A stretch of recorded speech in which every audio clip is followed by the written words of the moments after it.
बोलूंगा ना जब आपने बुलाया तो, हाँ, कि इससे भाजपा ठीक हो जाएगी, ये अच्छा है, ये है कि सब कुछ अच्छा है, ये नहीं बात ये है कि महत्वाकांक्षा की बात है। पिछड़ों के नेता हैं केशव जी, जब योगी जी बने थे उससे पहले केशव जी बड़े नेता थे उनसे, तो महत्वाकांक्षा तो रहेगी। और पिछड़े नेता की इस वक्त तात्कालिक रूप से, खास तौर से उत्तर प्रदेश में भाजपा को जरूरत है, जो जो मुद्दे अभी गिनाए गए। और एक चीज विजय जी पर भी कहूंगा, विजय जी ने कहा कि मोदी जी के न चाहते कैसे रह जाएंगे योगी जी, ये चाहते होंगे, क्योंकि उनको अपने लिए भी तो चाहत होगी दिल्ली की, ये बात सही है, लेकिन फिर साथ में आरएसएस की खड़े होने की जरूरत नहीं है योगी जी के लिए। अगर आपने दो लोगों को आपने सीधे निशाने पे लिया है, तो मैं एक एक छोटे छोटे कमेंट लूंगा 30-30 सेकंड वाले। नहीं, निशाना किसी पे नहीं अच्छा, मैं एक बात मैं भी कह दूं ना आपसे, आपने कहा कि बाबूजी का नाम लिया, कल्याण सिंह का नाम लिया, तो राम प्रकाश गुप्ता कौन, ये आपका इंटरप्रिटेशन है। अब मेरा इसका इंटरप्रिटेशन दूसरा है कि अगर बाबूजी को ही उस जगह ये उपमा के तौर पर रख रहे हैं, तो बाबूजी के जाने के बाद वनवास हो गया था भाजपा का, ये भी पता होगा मौर्य जी को। एक इंटरप्रिटेशन ये भी है कि बाबूजी जब ये देखिए थे तो भाजपा बहुत तगड़े लंबे वनवास में गई थी, और लौटे तो ही लौटी भाजपा, ये भी एक संयोगी कह सकते हैं आप। तो इसलिए वो भी एक इंटरप्रिटेशन है इसका। शांतनु जी पर आपने टिप्पणी की थी, शांतनु जी को एक 30 सेकंड का मौका जरूर मिलेगा। शांतनु जी, जो एक लाइन बोल दूं, बिल्कुल बोलिए।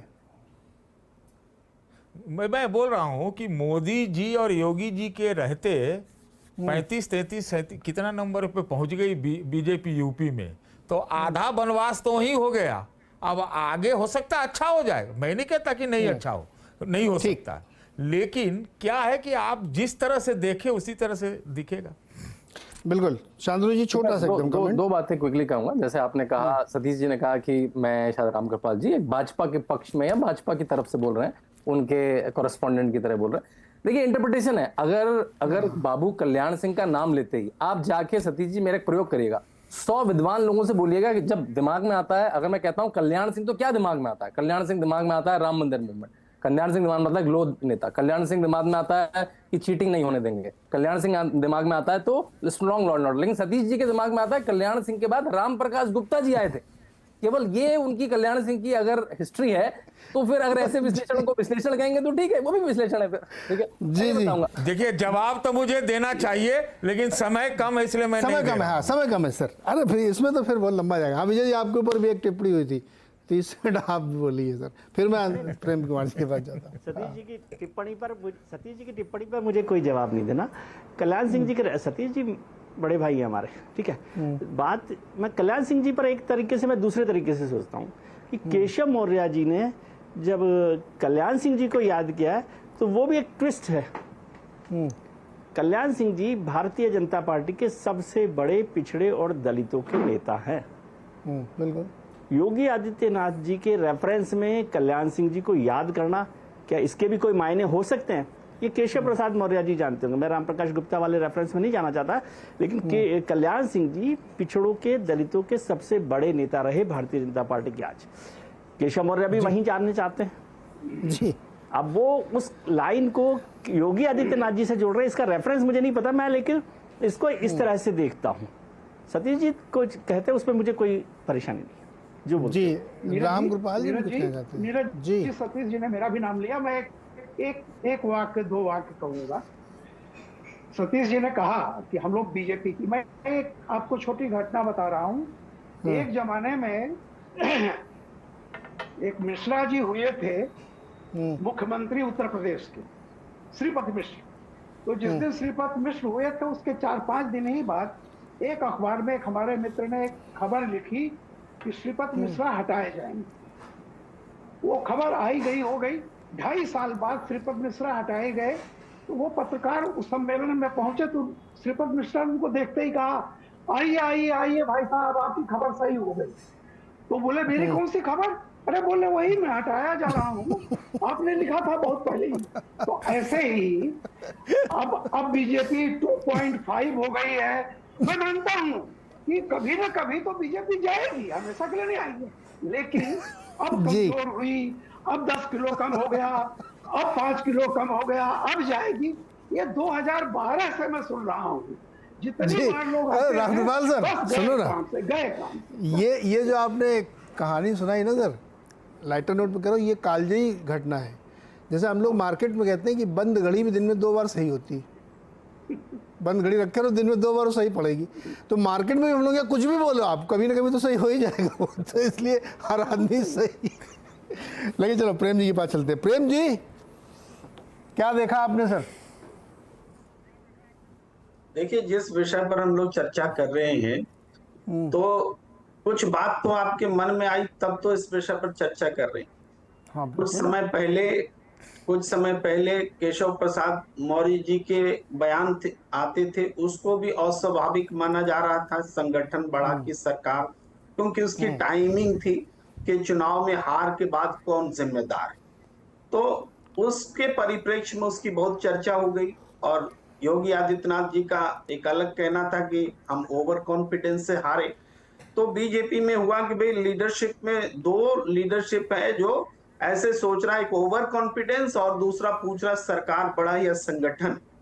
तो वो पूरी बातचीत जो है इस रूप में चल रही थी, चर्चा इस रूप में हुई कि भाई मोदी शाह जिम्मेदार हैं लोकसभा परिणाम के लिए यूपी में, या कि योगी आदित्यनाथ हैं। तो इस वजह से उसमें क्या है कि केशव प्रसाद मौर्य कहीं ना कहीं योगी आदित्यनाथ को जिम्मेदार ठहराते हुए उनकी बातों को लोगों ने परखा और समझा उस रूप में। अब उनका टोन बदला है, और वो कह रहे हैं कि सबसे श्रेष्ठ मुख्यमंत्री हैं, और ये टोन भी बदला है। तो इसकी भी एक अपनी परिस्थिति है। इस समय 10 विधानसभा में उपचुनाव होने वाले हैं, और इस उपचुनाव में क्या योगी और केशव लड़ते हुए जाएंगे? तो ये तो बीजेपी कतई नहीं चाहेगी कि पहले विधानसभा उपचुनाव निपटाइए मिलजुल करके, और सबको जिम्मेदारी भी दी गई है। हर 2-3 लोगों को विधानसभा सौंपा गया है, बड़े कोई भी इसमें केशव मौर्य भी हैं, दूसरे नेता भी हैं, तो उनको जीत के दिखाना भी है, अपने इलाके में परफॉर्म करना भी है। तो इस वजह से बीजेपी निश्चित रूप से एकजुट करने में कामयाब रही है। तो ये उनका लीडरशिप है, हम उनका मानते हैं कि वो जो बीजेपी लीडरशिप चाहती है वो ऐसे नेता करते हैं। लेकिन इससे पहले जब वो डिफरेंस दिखा रहे थे, तब भी क्या लीडरशिप की उसमें चाहत थी क्या? ये भी एक सवाल साथ साथ ही पैदा होता है।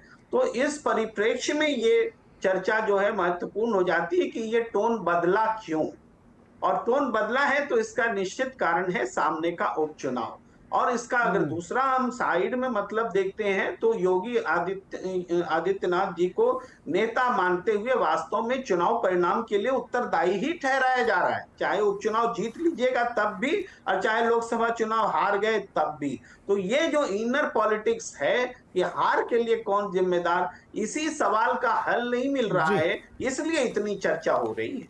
जी, मैं इस मामले में तो मैं इनके साथ जाऊंगा सर, गुप्ता जी के साथ, कि योगी जी से बड़ा नेता कोई नहीं है इस समय। तो ये जो भी मतलब कार्यक्रम पिछले 1-1.5 महीने में उन सबको समझ में आ गया होगा। तो इसलिए उन्होंने सोचा कि भलाई इसी में है कि इसको ऐसे ही रहने दें जैसे अभी चल रहा है। और जैसे रामकृपाल जी कह रहे हैं कि बहुत प्रयास हुए, बहुत सारे षड्यंत्र सब चलते रहते, लेकिन योगी जी सबसे ताकतवर नेता इस वक्त हैं, ये भाजपा के लोग भी मानते होंगे। अब मेरे सामने ना कहीं अलग बात है। खैर एनीवे, अब एक दूसरा मुद्दा जो बहुत बड़ी चुनौती आ रही है देश भर में, और उत्तर प्रदेश का रेफरेंस चला तो वहाँ तो होगी, चुनाव भी वहाँ पे है। विजय जी, आपसे पूछता हूँ, क्या भाजपा कोटा विद इन कोटा के अंदर कंफ्यूज है क्या मामले को लेकर के? जाहिर है कि जिस तरह से अभी तक की भूमिका रही है, कंफ्यूज नहीं, वो हो सकता है असेस कर रही हूँ, तोल रही हो कि किस तरह से इसको देखा जाए। और केवल भारतीय जनता पार्टी नहीं, और पार्टियां भी देख रही हैं, कांग्रेस भी रही है, वो उनसे ज्यादा कॉम्प्लिकेटेड। हाँ, तो चलिए हम भारतीय जनता पार्टी की आज चर्चा कर रहे हैं, तो उसको मैं देखता हूँ कंफ्यूज नहीं हो सकता। कंफ्यूजन अलग शब्द है। असेस वो कर रही है कि क्या जो सुप्रीम कोर्ट का ऑर्डर है उसमें जो